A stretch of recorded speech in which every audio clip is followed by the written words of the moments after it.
여호와께서 모세에게 이르시되 너는 이스라엘 자손에게 이같이 이르라. 내가 하늘에서부터 너희에게 말하는 것을 너희가 친히 보았느니 너희는 나를 비겨서 은이나 신상이나 금으로 신상을 너희를 위하여 만들지 말고 내게 토단을 쌓고 그 위에 너의 양과 소로 너의 번제와 화목제를 드리라. 내가 무릇 내 이름을 기념하게 하는 곳에서 내게 강림하여 복을 주리라.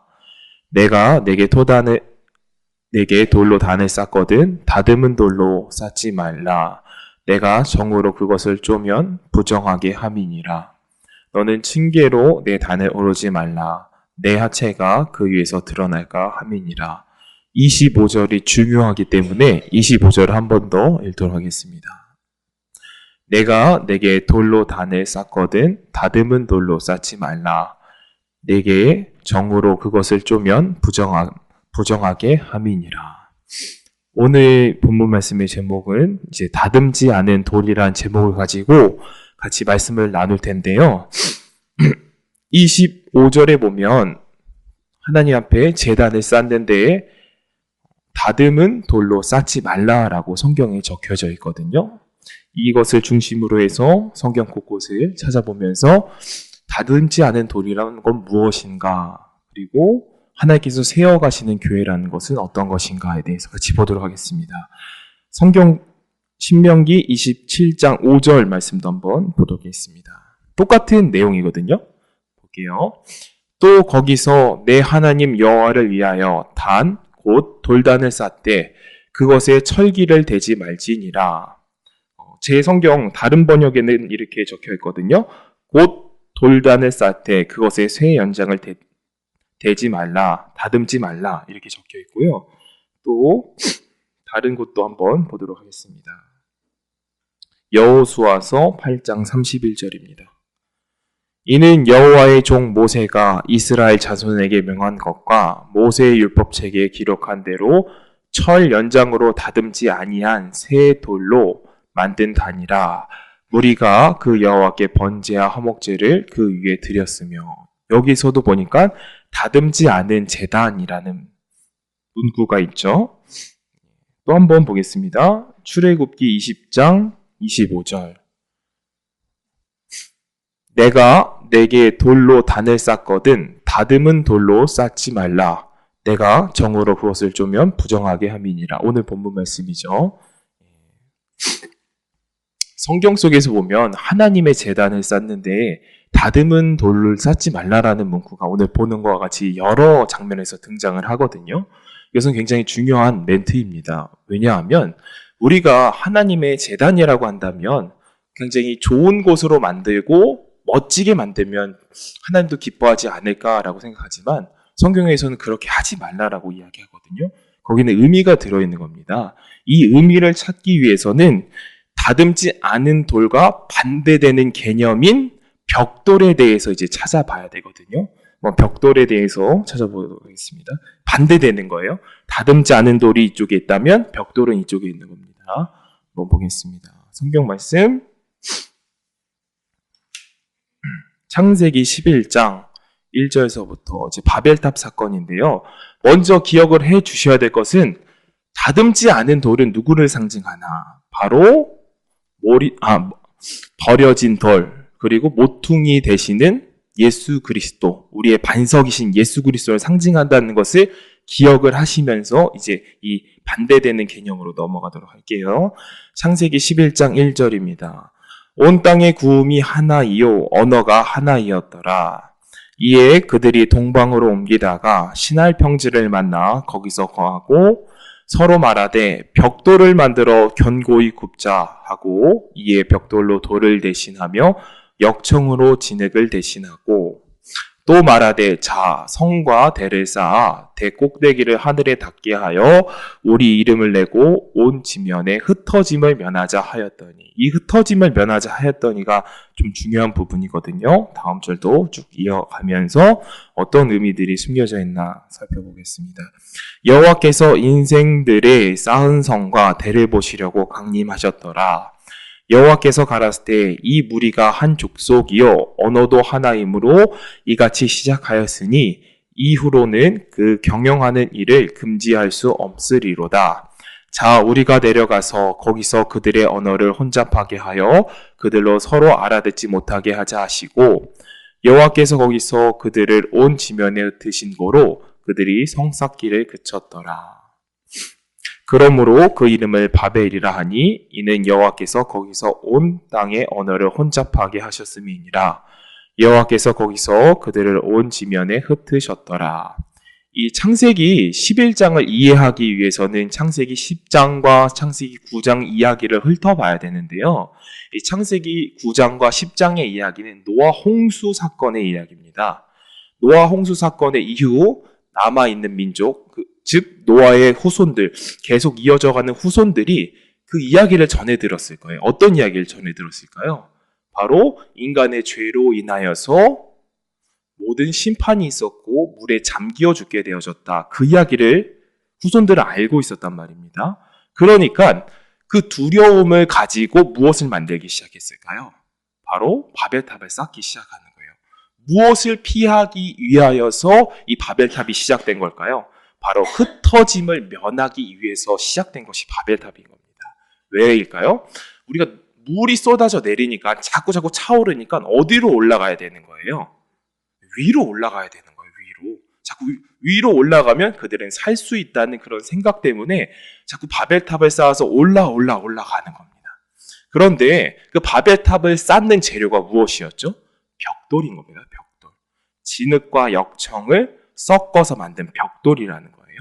이 벽돌은 무엇을 상징하는 거냐면 이 바벨탑에 나오는 것처럼 바로 인간의 노력과 인간의 공로와 인간의 행위를 상징하는 겁니다.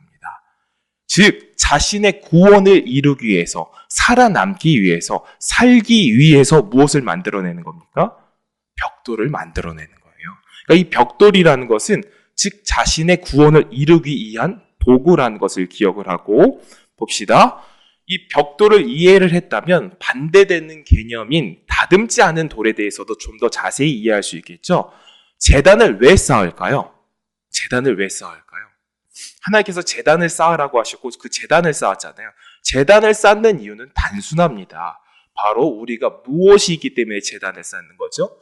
죄가 있기 때문에 제단을 쌓는 거예요. 죄값은 사망이기 때문에 죄의 심판을 벗어나기 위해서 제단을 쌓는 거거든요.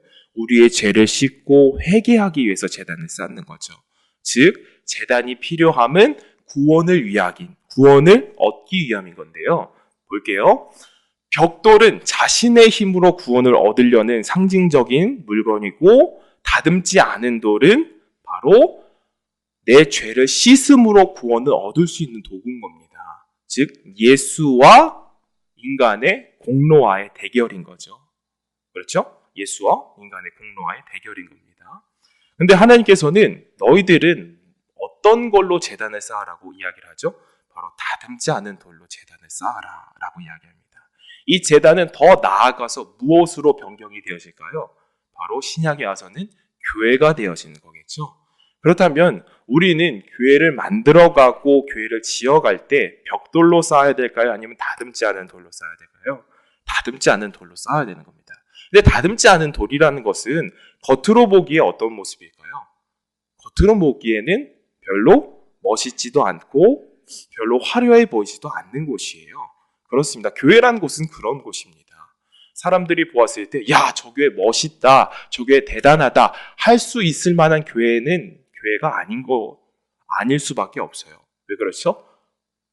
성경에서 말하듯이 다듬지 않은 돌, 보기에는 형편없어 보이고 보기에는 울퉁불퉁해 보여도 거기서 전하고자 하는 메시지는 무엇이기 때문이죠? 바로 구원에 관한 것이기 때문입니다. 벽돌은 구원에 대해서 전하지 않습니다. 벽돌로 새겨진 교회는 바로 인간의 행위를 말하거나 인간의 공로를 말하거나 인간의 노력을 말하는 곳이 바로 벽돌로 쌓은 교회겠죠. 반대되는 개념인 겁니다. 이 성경 속에서는 이 벽돌과 다듬지 않은 돌에 대해서 많은 곳에서 이야기를 계속 해나가는데요. 성경 말씀 한번 찾아보도록 하겠습니다. 벽돌이 한 군데 더 나오는 것을 한번 살펴볼까요? 출애굽기 1장 14절입니다. 출애굽기 1장 14절 보겠습니다. 이 장면은 이스라엘 사람들이 애굽에서 종노릇할 때에 어떤 일들을 했는가에 대해서 이야기를 해주는 장면이거든요. 고역으로 그들의 생활을 괴롭게 하니 곧 흙으로 이기기야 벽돌 굽기와 농사의 여러 가지 일이라 그 시키는 역사가 다 엄하였더라. 노예로 살아갈 때, 애굽의 노예로 살아갈 때 무엇을 지으면서 살아갔습니까? 벽돌로 지으면서 살아가는 겁니다.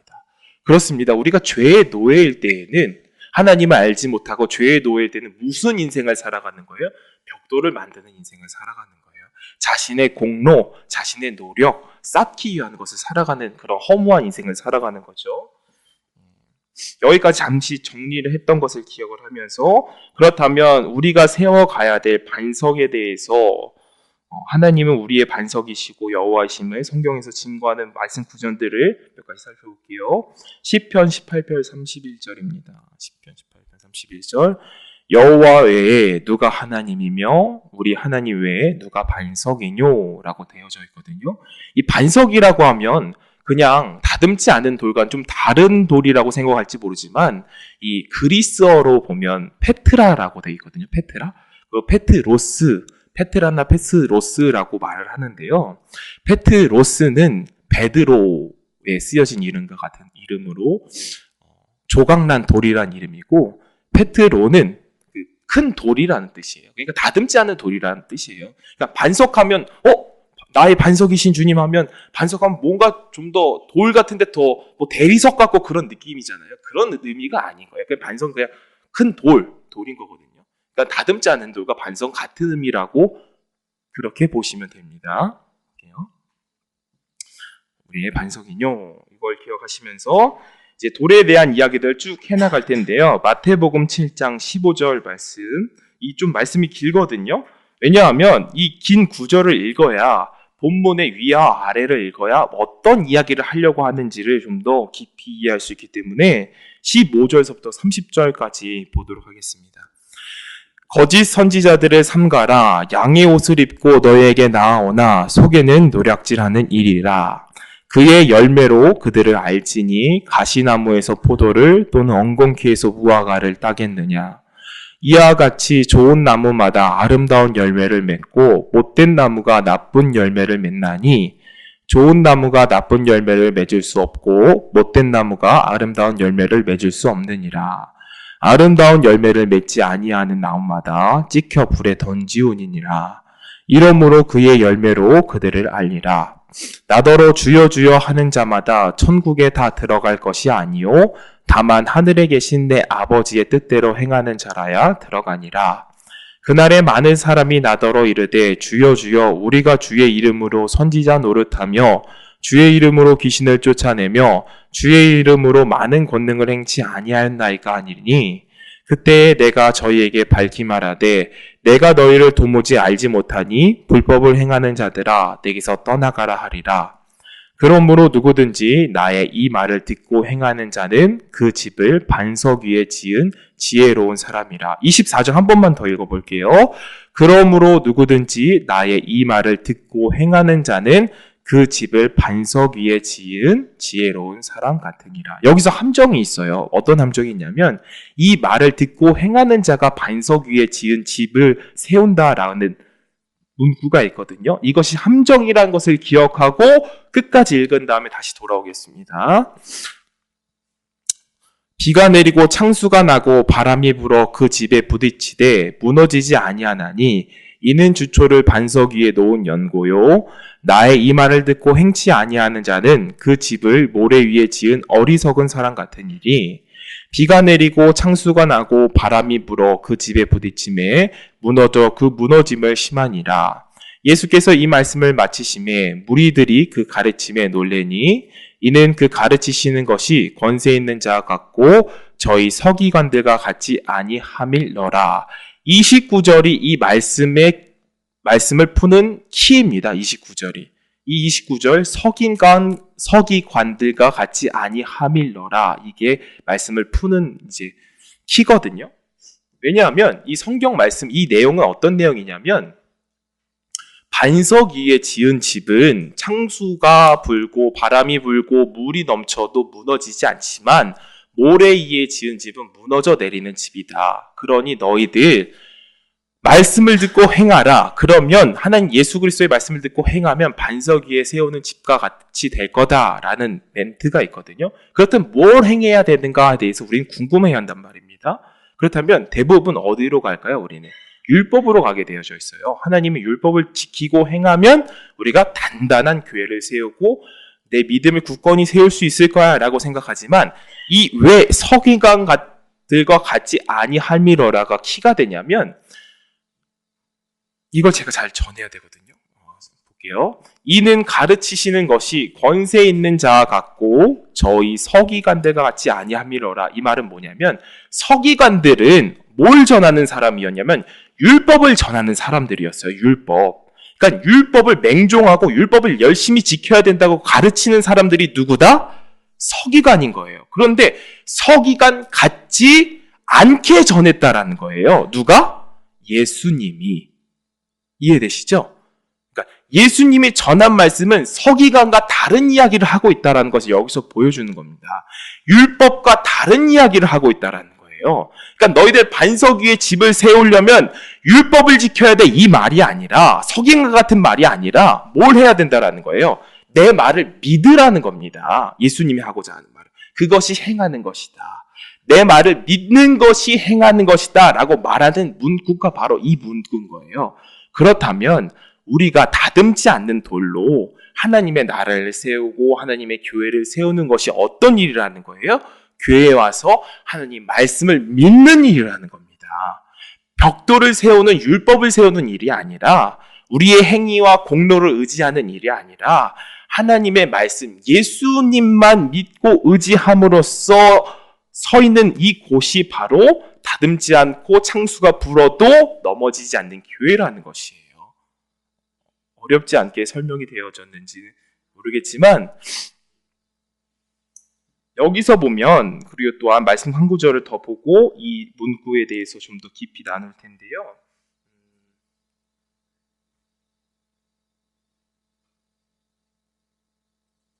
베드로 1장 4절 좀 넘어가 볼게요. 순서대로 제가 적어서 형에게 줬는데 잠시 순서를 넘어서 베드로전서 2장 4절에서부터 8절까지 한번 보도록 하겠습니다. 사람에게는 버림받았으나 하나님께는 택하심을 입은 보배로운 산돌이신 예수에게 나와 너희도 산돌과 같이 신령한 집으로 세워지고 예수 그리스도로 말미암아 하나님이 기쁘게 받으실 신령한 제사를 드릴 거룩한 제사장이 될지니라. 경에 기록하였을 때 보라 내가 택한 보배롭고 요긴한 모퉁이 돌을 시온에 두노니 저를 믿는 자는 부끄러움을 당치 아니하리라 하였으니 그러므로 믿는 너희에게는 보배이나 믿지 아니하는 자에게는 건축자들의 버린 그 돌이 모퉁이의 머릿돌이 되고 또한 부딪히는 돌과 거치는 반석이 되었다 하니라. 저희가 말씀을 듣고 순종치 아니함으로 넘어지나니 이는 저희에게 이렇게 정하신 것이라. 6절을 한번 다시 보겠습니다. 경에 기록하였을 때 보라 내가 택한 보배롭고 요긴한 모퉁이 돌을 시온에 두나니 저를 믿는 자는 부끄러움을 당치 아니하리라 하였느냐. 저를 믿는 자라고 하고 있죠. 돌에 대해서 이야기하면서 7절도 볼게요. 그러므로 믿는 너희에게는, 그러니까 교회가 세워지는 것은 어떤 행위가 아니라 믿음으로 세워진다라는 거예요. 이 모퉁이 돌을 예수 그리스도에 비유하고 있는데요. 이 모퉁이 돌이라는 건 어떤 것이냐면, 그러니까 모서리 돌이라고 생각하시면 돼요. 모퉁이 돌이라고. 좀 더 모서리에 있는 돌, 그러니까 끝부분에 있는 돌이라고 생각하면 되시거든요. 그러니까 끝부분에 있는 돌이 하는 역할이 무엇이에요?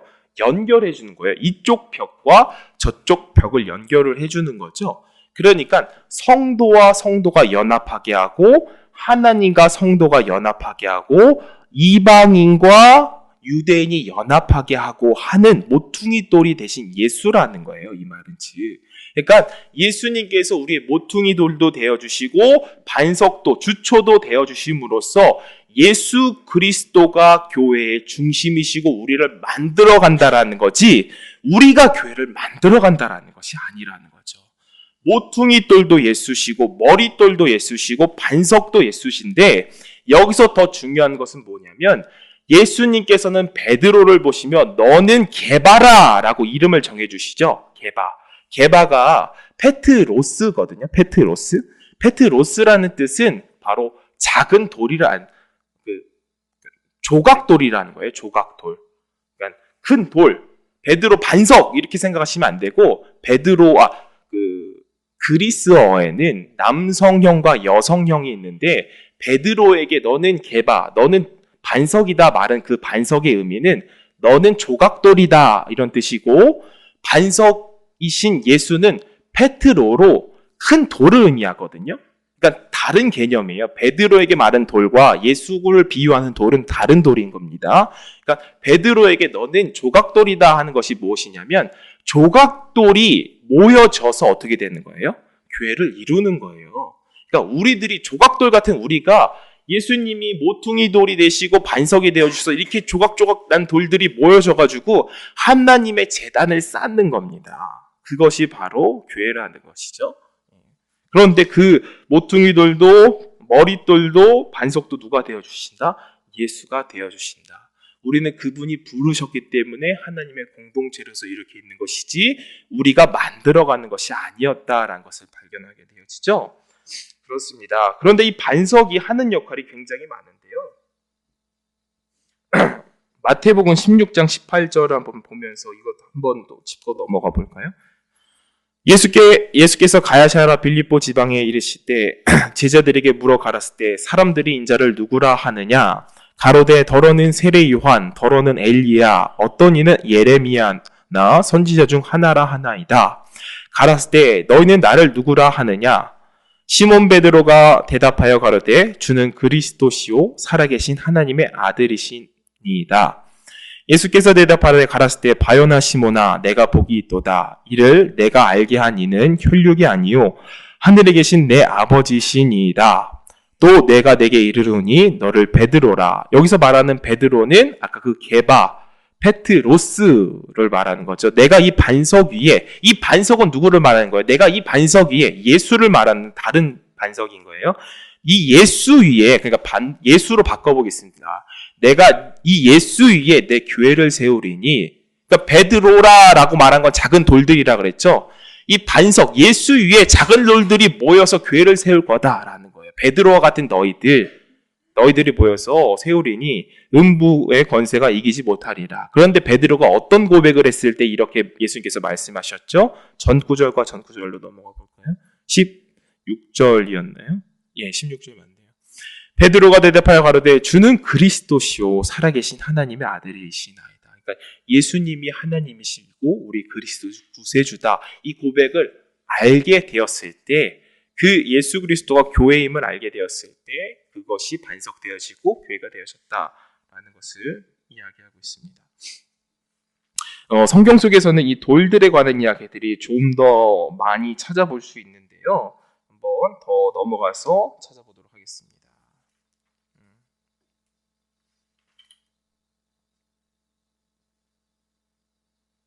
민수기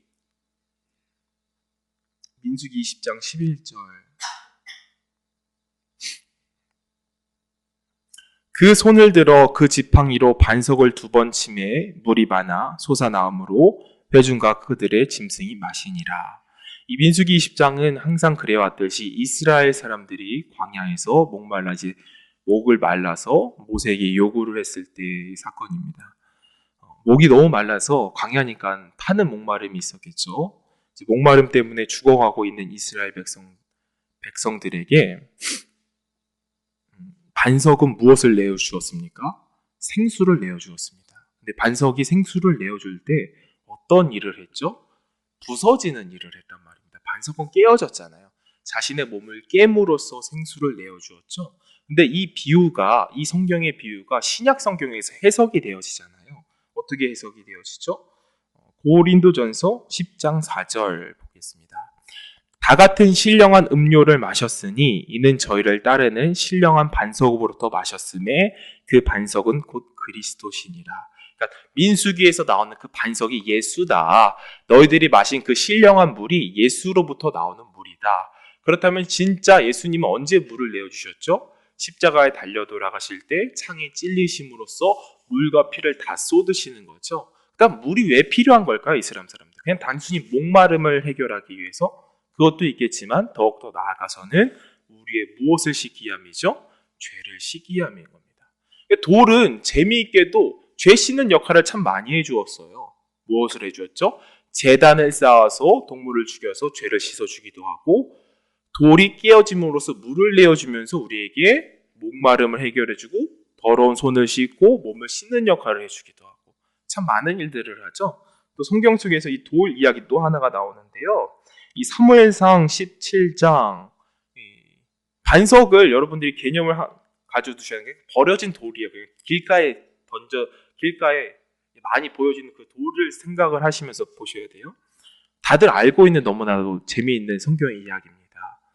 이제 다윗이 이스라엘 사람들을 대표해서 전쟁에 나가죠.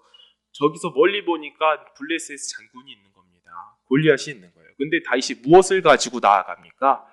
길가에 버려진 물맷돌을 가지고 나아가잖아요. 볼게요. 손을 주머니에 넣어 돌을 취하매 물매를 던져 블레셋 사람 이마를 치매 돌이 그 이마에 박히니 땅에 엎드려지니라. 돌은 무엇을 상징했죠? 우리가 돌아보면서 예수 그리스도를 상징했죠.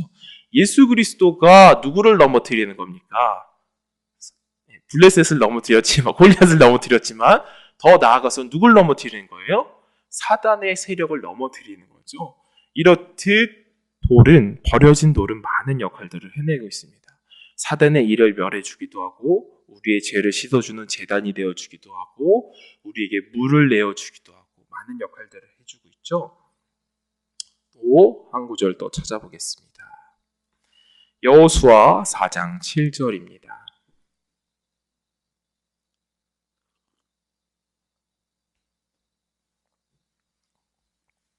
4장 7절에서부터 9절까지입니다. 제가 준비한 말씀이 이제 거의 끝나가요. 1시간 될 줄 알았는데 죄송합니다. 하고 정리를 하고 이제 찬양하고 마음을 짓도록 하겠습니다.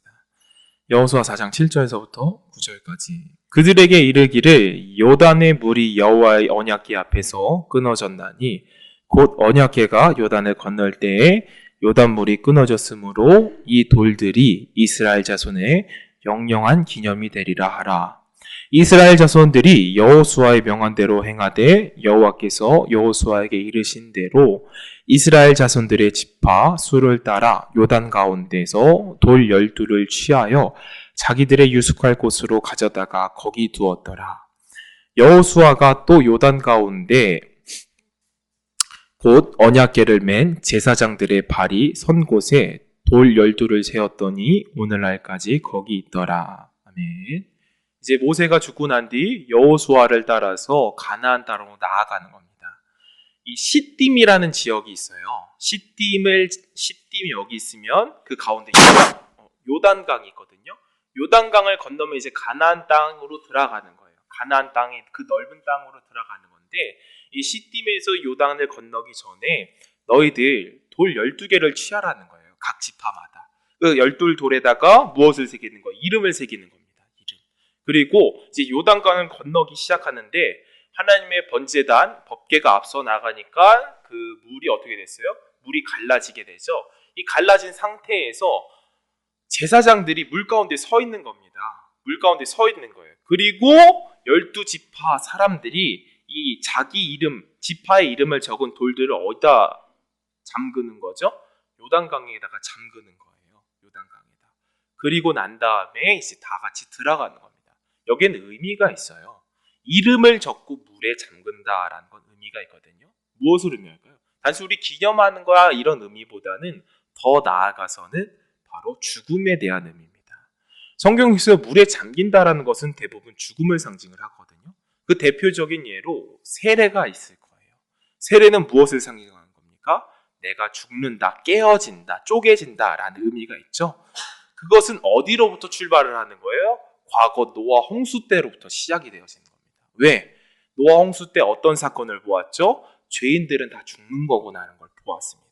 그렇기 때문에 세례 역시도 그것을 인식해서 결국에 죽음으로써 이스라엘 사람들에게 받아지게 됐고, 세례라는 것은 죽고 다시 태어난다는 의미가 되어 있는 건데, 요단강을 건널 때에도 마찬가지인 거예요. 과거에 무엇이 죽는 걸까요? 과거에 그들의 직업은 무엇이었어요? 직업? 가지고 있던 그들의 모습은 무엇이었을까요? 애굽의 종이었습니다.